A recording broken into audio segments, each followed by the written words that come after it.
अक्सर हमारी आंखें उजाला देख चमक उठती है।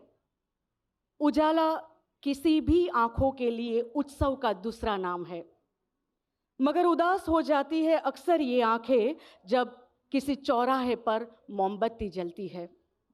अमूमन किसी गांव के चौराहे पर मोमबत्ती नहीं जला करती, फिर भी कुछ तो जलता है वहां भी।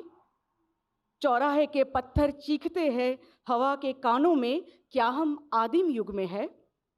इन दिनों जब किसी भी शहर के किसी भी चौराहे पर मोमबत्ती जलती है तो किसी लड़की की इज्जत ही नहीं जलती, जलती है उसकी चीखें भी, उसके परिजनों की उम्मीद भी, आसमान छूती लाखों बेटियों के पंख भी, हमारे हाथों सौंपी जो पूर्वजों ने उस संस्कृति की विरासत भी, हमारे इंसान होने की गवाही भी।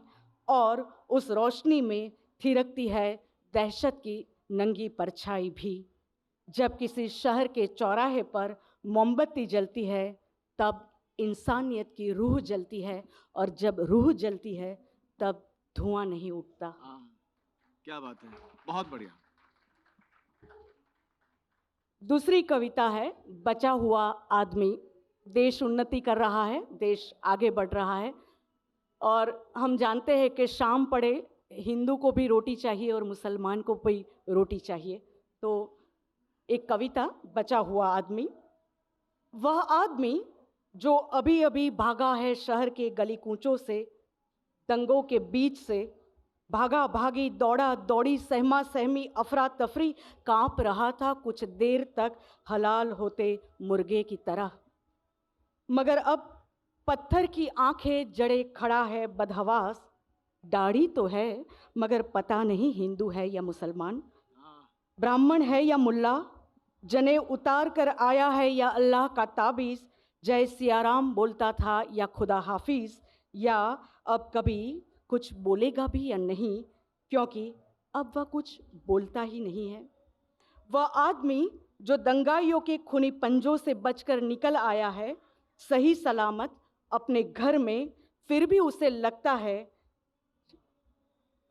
शहर में, या शायद वह समझ ही नहीं पा रहा घर में है कि है मुर्दा घर में।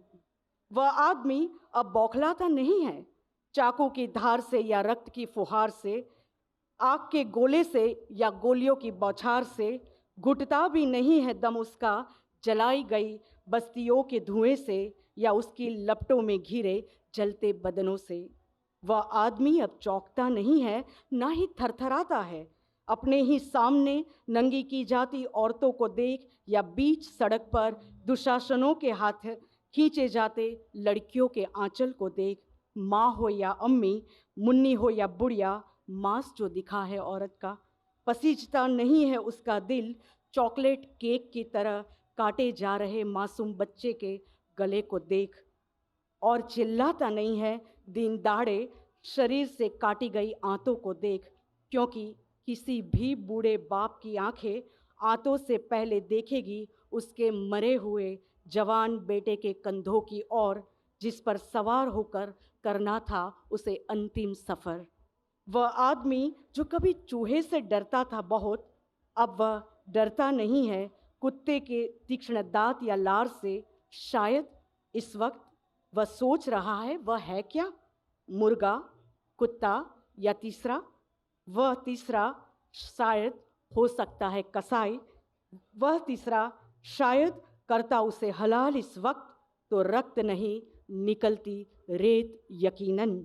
बचा हुआ वह आदमी बच गया है जिंदा रहने से।